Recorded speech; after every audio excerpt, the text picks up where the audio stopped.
Something's better than nothing, though, I suppose.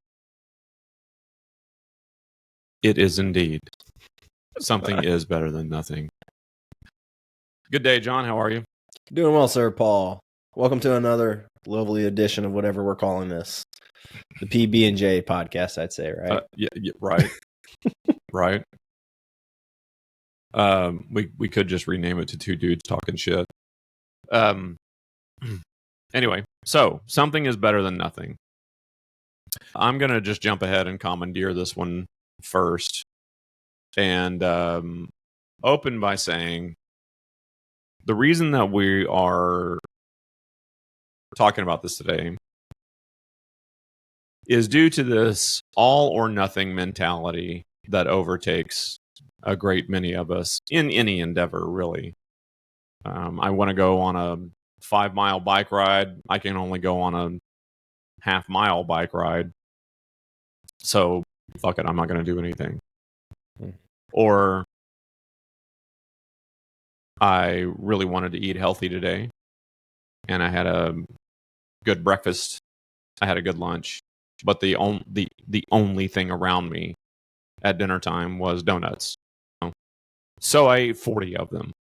Right? Like, yeah. Homer Simpson style. No.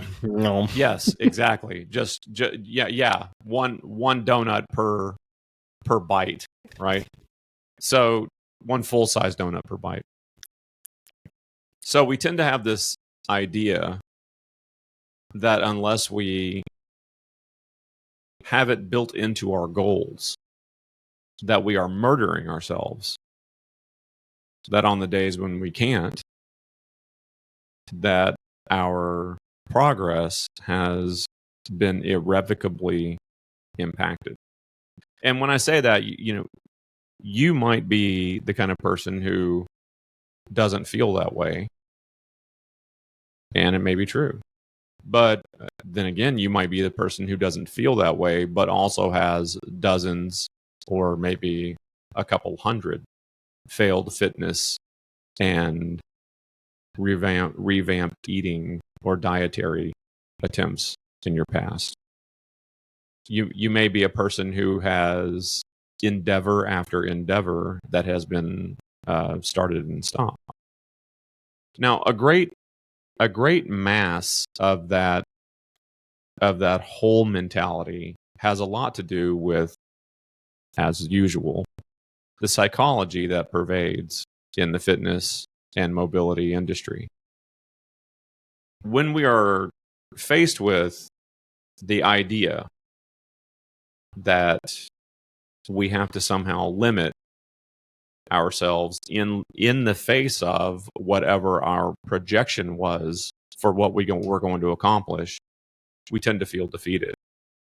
First, I'd like to start off with asking you, John, can you talk a little bit about that with regard to your clients? Some of the things that you see, for instance, if you could talk about some of the things you see with people who are just starting out, but then also address some of the things you see with people who either have a lot of starts and stops in their past, and people who don't have a lot of starts and stops in their past and who aren't novices, but you see the psychological impact of someone who has a very accomplished fitness and or mobility journey, but has themselves under the thumb of that particular type of psychology. Can you talk a little bit about all that? I can try. For whatever reason, my mind works with like cliches, and I always remember growing up in school and being told not to use cliches or witticisms and such. But I just find that they paint very easy pictures, and pictures are 1,000 words. So the kind of the idea that popped into my mind is like seeing the tree from the forest. Right. And so a lot of times, right, we can have this beautiful forest in front of us, but we get caught up by this one like ugly tree, and that's the only tree we look at. And so therefore this whole beautiful forest of just wonderment and awe and everything doesn't exist because we're just looking at this one ugly tree. Whatever it causes that tree to be ugly, whether it's a lightning strike or somebody cut it or ran a truck into it, or you just don't like that particular type of tree. Right. Like so like a single blemish ruins the whole exactly thing, even though perfection across an entire thing is our perceived, impossible. yeah, and I would even highlight or emphasize like our perceived imperfections, right? Right. Well, yeah. There have been plenty of times when you're driving by a landscape that just looks beautiful, Mm-hmm. and all you have to do is walk into that landscape a bit and see that there is all manner of the cycle of life present, like in the animals and the foliage and all that stuff, right? There's no just perfect agreement of stability in age or expression, right? Is that kind of what you're talking about? Well, I mean, I guess I was just thinking is a lot of times is, maybe we feel a particular effort is a failure, or we feel that Okay. something that we've done isn't as good as it could have been or should have been, so therefore it's a failure. So, in like let's take it to a real world example instead of speaking about Analogy. trees and such. So again, if maybe you In the butterfly get to the kingdom. I'm sorry. In the butterfly kingdom. Right. Go ahead. Sorry. In a workout sense, or if we're thinking about our fitness sense or health journey, I always tease clients like, getting to the workout's the victory. Like everything else we do in between there is just kind of icing on the cake. Like you got to the hard part. So we're gonna make do with what we got while we're here. It'd be great if we moved a mountain, but if all we're gonna do is get some rocks moved, then that's good too, and that's probably more realistic. I mean, I would venture to guess that if we talk to any professional athlete, if we were honest with ourselves, you and I, and any other human on the face of the planet, none of us has ever been like consistent 100% of the time. Mm-hmm. Right. We even have relatively recently, right? We've followed the stories of the Olympics, right? Simone Biles. Uh-huh. Hands down one of the greatest Olympians in the history of gymnastics, walked away from her sport because like life needed to take a moment for her to get things right. And then the way she got herself back into being the elite athlete she was is she just started going to the gym and sitting in the gym. She would stand on the trampoline and maybe she would walk on a balance beam. Right. And then as she slowly recovered and healed herself, she started doing more and more within the gym. And her coaches slowly started approaching her and kind of coaxing her, hey, you want to try this? Or do you want to come join us for this? And next thing she was back into that role of becoming the elite athlete, of doing those things that an elite athlete does. But she had to take a long break of inconsistency from the gym and then slowly build back into that consistency that got her back into the games in France this year and win the medals that she did. So I have one objection to what I have one objection to what you just said. Yeah. Simone Biles isn't one of the greatest gymnasts. She is the greatest gymnast that has ever lived. Agreed. There might be someone better, but there is no one known. No one who has any recordable stat or any recorded stat that is approaching her level. Absolutely. She is not among her peers. She sets the bar that people aspire to. Absolutely. And everything that you just said, all of that being completely true, her being the greatest gymnast that has ever lived. And let's take a second to absorb that, right? The greatest gymnast that has ever lived, alongside knowing when what her envisioned result was unattainable, she stepped back. She didn't drop her entire fucking career. She just, I'm going to walk away from this. I'll go to the gym. I'm not even going to work out today. I'm going to go to the gym and I'm going to sit with the place and get my head into a good spot. Now, being that she is the greatest gymnast that has ever lived, I don't know if I said that already. Anyway, being that she is at the level that she's at, not everyone can. Obviously, not everyone is going to be able to associate themselves like that in the face of what they perceive as detriment or failure or whatever else, right? We're all going to have different speeds and levels and modes of recovery, if we recover at all. But that was a great example. Can you talk for a second about you had talked about the perfection of it not being really truly attainable. We have this idea of perfection in our minds, but that goes along with every single citable, recognizable aspect, whether you have a trainer or not, whether you have a program or not, right? That's programs, trainers, your intentions, your goals, and your resolutions. All of them have built in the impossibility of being the certainty that they will not be perfectly attained, even though we have a perfect mindset about it. Right. Was it? There's a comedian. He's forget who it is, so I can't give him proper credit. But the quote is something to the effect of, "In my mind, it's Rembrandt, but as soon as the brush hits the paint, the canvas, it's Picasso."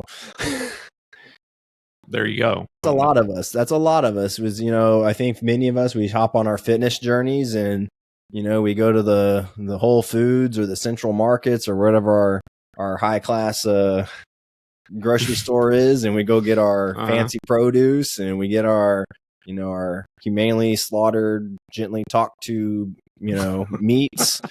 And we get all this, and we go get the new fitness equipment, and we get the new gym membership, and we get the little wrist thing and that little fancy thing, that little male bra strap that you see dudes running in. And as one of my clients says, his elliptical is his clothes hanger.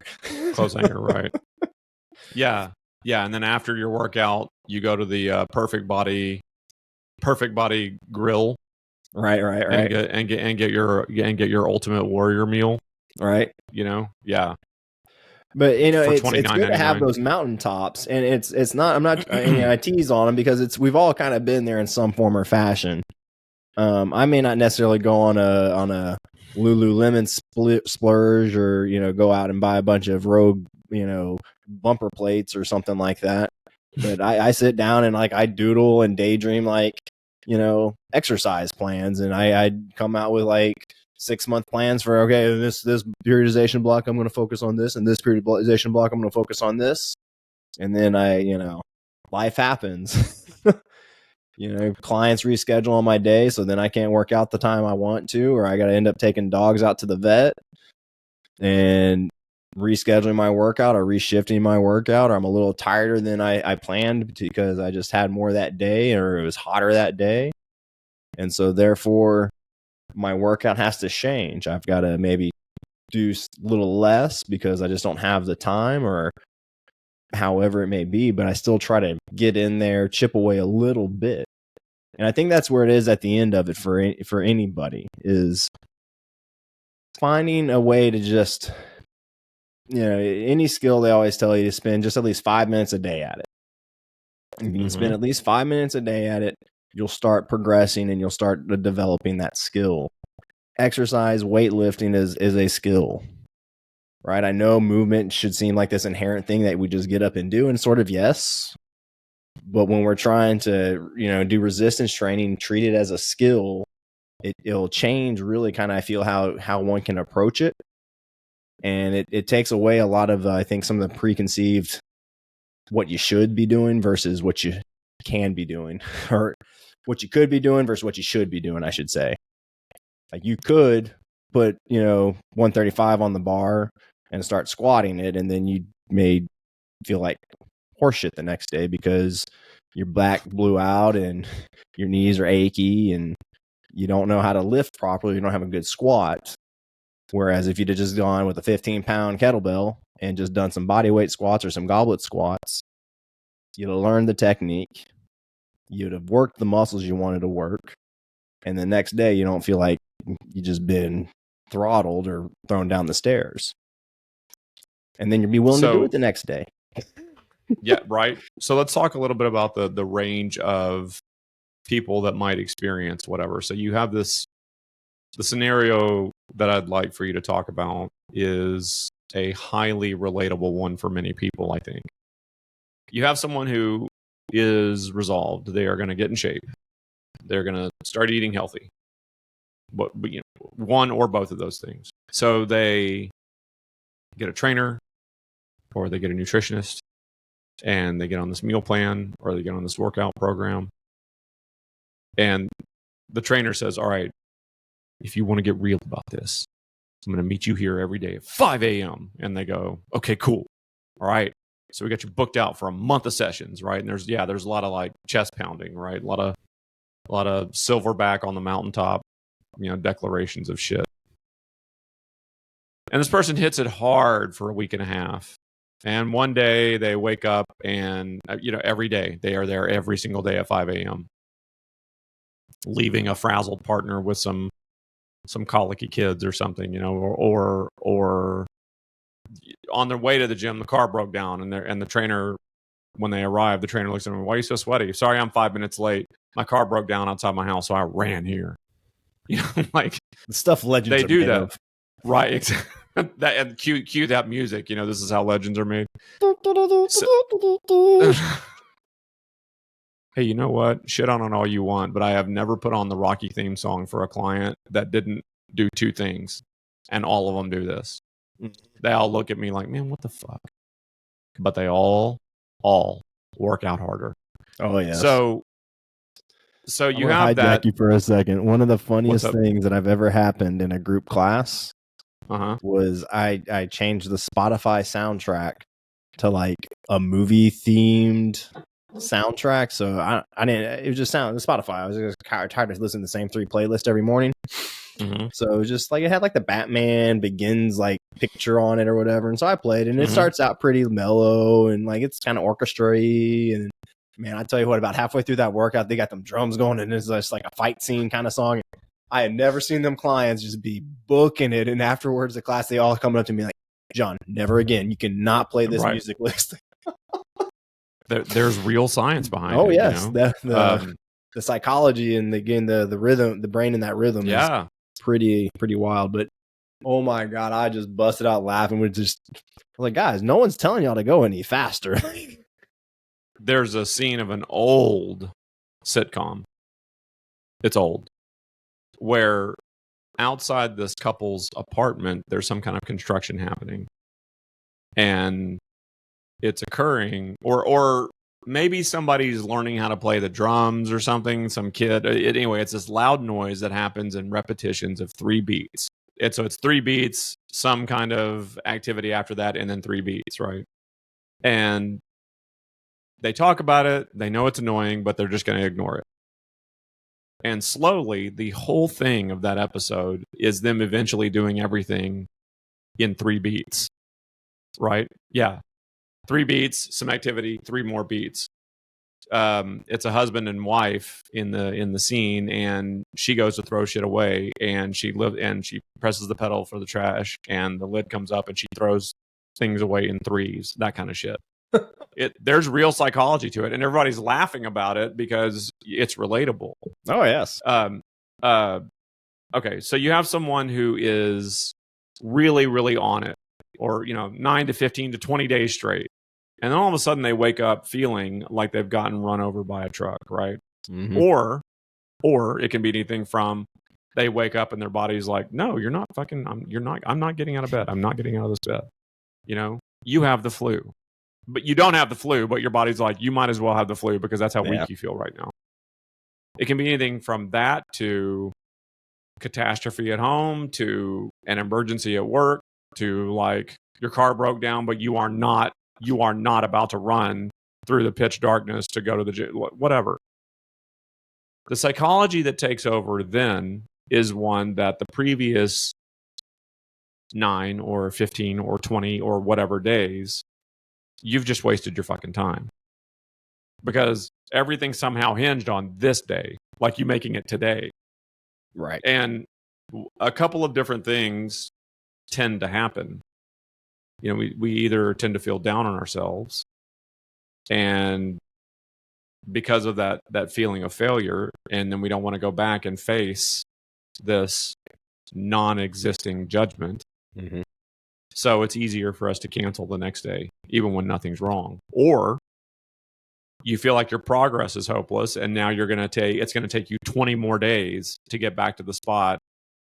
When the cycle is that every 20 days something's going to go wrong, or whatever.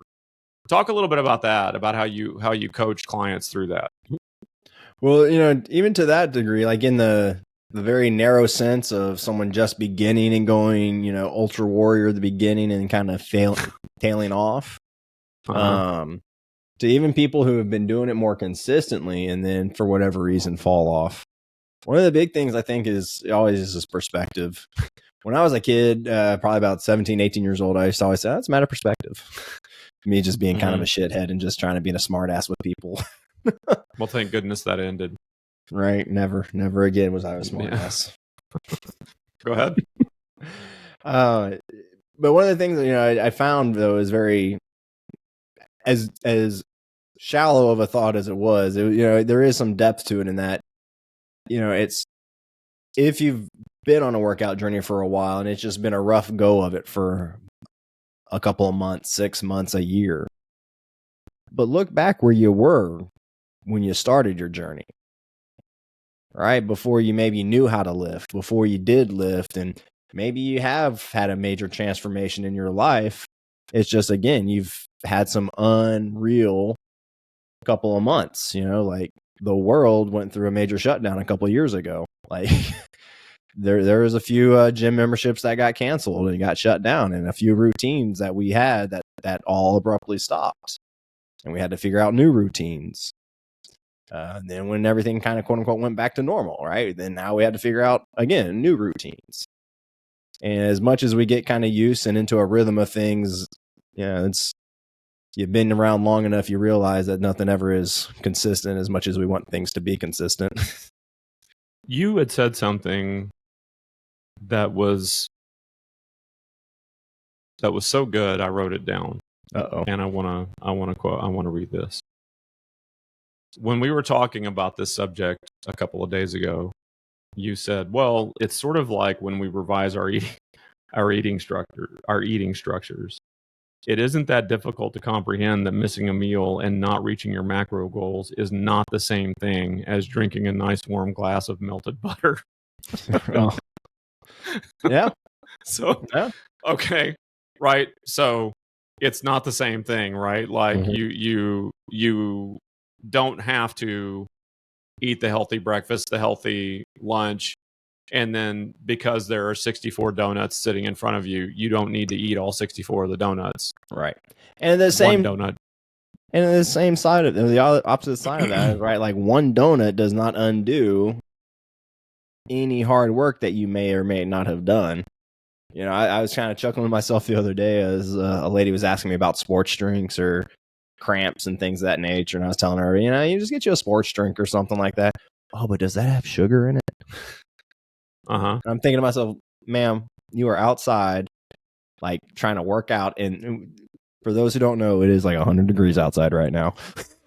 The past 2 days, as of this recording, were over 105. Yeah, like right? It's a little warm out, right? Like, I'm just thinking, you're worried about some sugar that's going to help you reabsorb the hydration that you are profusely losing in this moment. Like, again, I'm not going to try to die on a soapbox about it, but it's just one of those things. Like, that's not the thing you need to be so worried about, right? And it's not that you need to be drinking Gatorade when you're sitting at the couch. It's not that you need a Gatorade or a sports drink when you're driving to and from your workout. But, if you're in the middle of a workout, by God, let's get you some fuel in there that's going to keep you doing what you're needing to do and not going to leave you twitching on the floor, without proper hydration or electrolyte imbalance.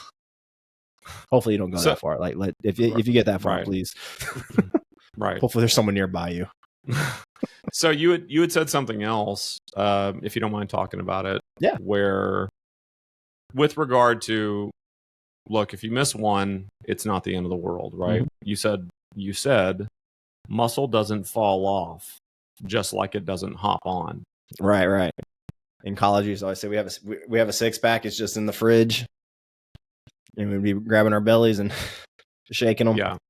And it's that same kind of sense is, we all, unless you've had some sort of major surgery or major injury, right, where you've actually had to have tissue removed from your body, like the things just, they wither and they get smaller, but they're still there, right? It's not the same, but it's like if you had a car engine just running 6 cylinders and you somehow were to turn it down to a 4-cylinder, right? Like those other 2 cylinders are still there, available to give you output. You're just not using them for whatever reason, right? Like if you choose to use them, you get that energy that would be produced by those cylinders of that engine.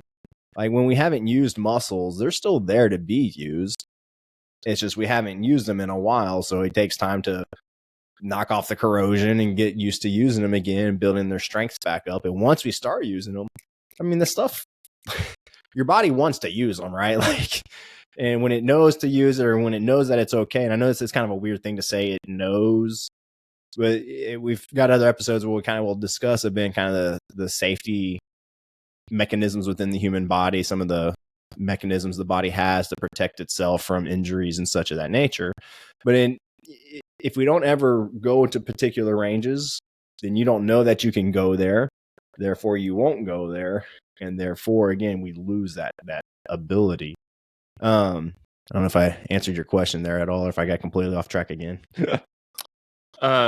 It's I don't know that there is a perfect answer to that question. It's just one of those things where you say only each of us individually, I think, is going to be able to know when the necessity for some kind of halt, if it's a day long or 2 months long, is going to be present. And it doesn't mean that all of your intention has gone to shit. Right. And it doesn't mean that all of your progress has gone to shit either.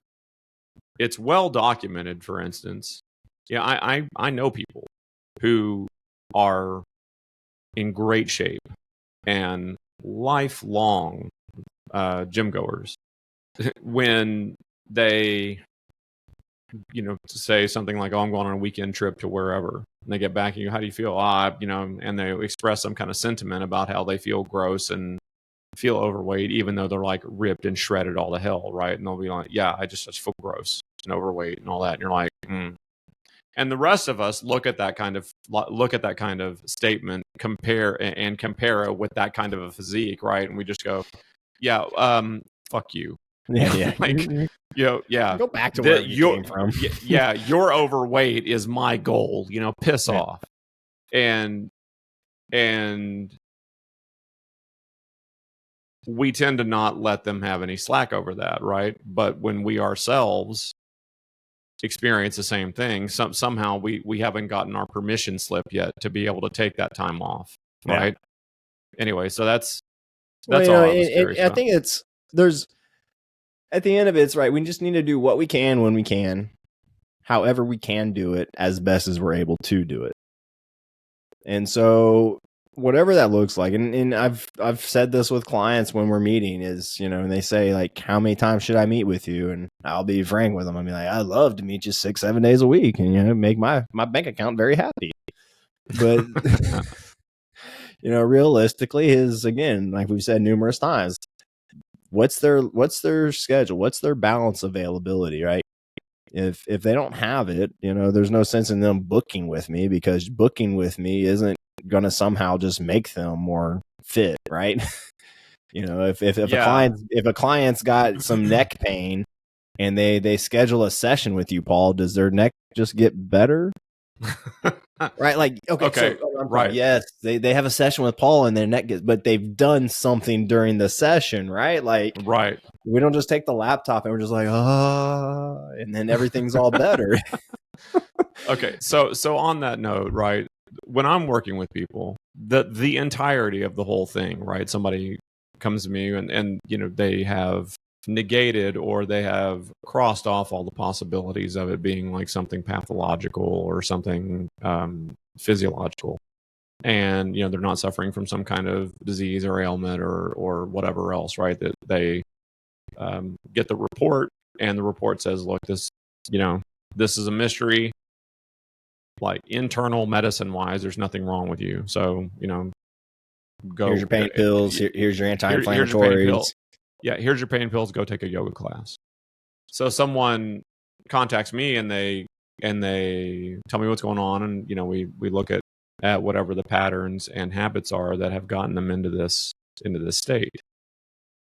And then there is this protocol developed, and perhaps the advice is something akin to, okay, so here's this one exercise you're going to do. Not a ream of printer paper list of exercises you're going to do daily. Here's these 1 or 2 exercises you're going to do. You're going to do them very specifically in a very specific way and in a very specific order. Right? It might be as many as 3, usually no more than 3 exercises. And you'll do them in this way and in this order. And as long as they are done in this way and in this order, and you can do them preferably about 4 times a day. 2 minutes, 4 times a day. So 8 total minutes. The speech is always the same. The exercises may be different depending on whatever someone has going on. But the things that all of them share are that they are approachable, they are repeatable, they are scalable. So you can do them anywhere. You as long as you have some space to move, you can do them anywhere. You can do them most of the time. I try to craft these exercises in such a way that someone can do them sitting at a desk, and a casual glance over at them would not reveal anything odd. And as do these four times a day, 2 minutes a time. And they're like, okay. And I say preferably that. So then I meet with them a few days later. I go, how's it going? They go, oh my gosh, the pain is so much better. And I'm like, okay, great. So what happened? Like, tell me about the past few days. Well, day 1, I did them 4 times a day, like you said. Day 2, I did them 4 times a day. Day 3, they're all, whatever the story is, this thing happened. And so I could only do them once. But then day 4, I was back to doing them 4 times again. Oh yeah, how's your pain? Great. Or day 3, I couldn't do them at all because we were on a road trip and I was driving, whatever. Okay. And day 4, you did them? Yeah. And how's your pain? Fantastic. Right. On the other end, someone goes, well, day 1, I did them 4 times. I felt, and it started to feel good. So day 2, I did them 6 times. And then day 3, I couldn't do them at all. And I just got so pissed off and frustrated and disheartened. I haven't done them I stopped. And then that's when I actually canceled our next appointment. And then in the time since that, I haven't done them at all. Yeah. Well, how do you feel? Well, like day 3 and 4, I actually was feeling really good. But after day 5 on into day 19 until today, yeah, the pain's back. So everything's just fucked. And the thing here is that it's habit that eventually produced it. It's habit that will eventually make it go away. Mm-hmm. The same thing with regard to your fitness and mobility. Well, I'm sorry to cut you off there. I was going to say, that those 2 stories remind me of kind of some of the best advice I ever received early on in my personal training career, if you will. And it was, pain is the last to show and the first to go. Uh-huh. And it can be kind of frustrating in that regard. I mean, pain's frustrating in one sense because when we have pain in our neck, it's typically going to be a referred pain, so it's coming from somewhere else in the body. So that's a hassle in itself, just to be able to kind of wrap our minds around that we hurt here, but it's in my chest or in my back somewhere that's causing this pain. So after we get over that mental hurdle, then once it's feeling better, right? The problem's not gone. To your point, the habit still exists that created it. And just because we've done a few things, like I find this, even for my own self, I'll maybe again get away from going to the gym and just doing some general kind of full body workout routines. And if I go a couple of months without doing that and just kind of living life, I mean, I still eat decent and I'll still again see clients and stay active as much as I do, but just not taking the time to kind of like take my car in to get an oil change. Right. Like I start feeling that wear and tear, and those habits start kind of building up. But when I get into the gym and I start doing those movements and start kind of cleaning up some of the sloppy mechanics that I've had over the time due to my habits, whether because of just again, I always tease, like, I'm the one that drives everyone in my house, right? So I'm always getting in and out of the car on one side. So therefore, there's a particular habit that I form to get in and out of the car 3 or 4 times a day. And so again, if we don't ever do anything to counteract those habits then become over predominant in our life. And then when we get away from those habits, right, it lets us know. So there is a third type of story that I hear a lot, right? Where someone will say something like, I don't meet with a client for, like, let's say it's 21 days in between one session and the next session. And the middle block of about 7 days were less productive than the 7 days that preceded or followed, right? That middle portion. And interestingly, the results are very, very close to what they would be if this person had followed through the entire time as intense. The something is better than nothing shift in mentality that we're talking about is a huge thing to be able to adopt.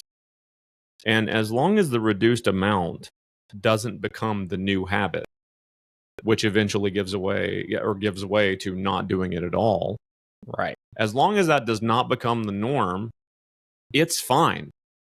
I'd like to close with this one offer of an example, or perhaps a hypothetical. Let's say that you were going hardcore to the gym every single day for those 21 days. You're just starting out, right? Or you are well into your fitness journey and you're doing all the things. You got your meal prep. You got that all set and it's all in the fridge, and you got your cooler, and you're going to eat as soon as your workout's done. And, you got your sweet potatoes and your broccoli and your chicken breast that you're going to have at Mrs. 6:30. Dash. Yeah, right. Everything bagel seasoning. As soon as your workout's over, you're going to down a serving of all of that. And then we take that aforementioned thing about how circumstances that had everything to do with you just misaligned, and now you couldn't make it. You woke up feeling like shit, or you were sick, or your car broke down, or work called you in, or there was something at home that needed your attention, or whatever. There'd be a lot of blame that you put on yourself. And that mentality, that psychology of how all of this has been for nothing, would really have an easy way to take hold, right? But now think about it in terms of, and on that same note, the corrective exercise. Let's say that for whatever reason, you had to do something that absolutely rendered you incapable of doing the corrective exercise for pain management all day one day. So something like someone got sick and had to go to the hospital, and you had to sit and you were at the hospital worrying the whole time, right? In that instance, someone was at the hospital and you were just worrying the whole time, or something required your attention and it was all day long, and you had zero breaks from the time that you woke up until the time that you went to bed. There would be just a lot of forgiveness. You wouldn't even think twice that all your progress was ruined. Now, on the fitness side of things, let's say that everything worked out well. You got up, you're on day 90 and you're fucking kicking ass. And you have done everything to not let anything get in your way. And you get to the gym, and for whatever reason, like construction was going on nearby, and like a bunch of building material fell into the gym and damaged it, and nobody could work out that day. The gym's closed. That might make you mad, but it would be very unlikely that would enter into your brain that now all of your progress was ruined, because those circumstances, after all, weren't within your control. The only thing different about those circumstances and their effects is how they feel. The results are the same. If you can't do it, if it didn't happen, and it not happening is not the norm, it's fine. something is better than nothing. And with that, and don't compensate.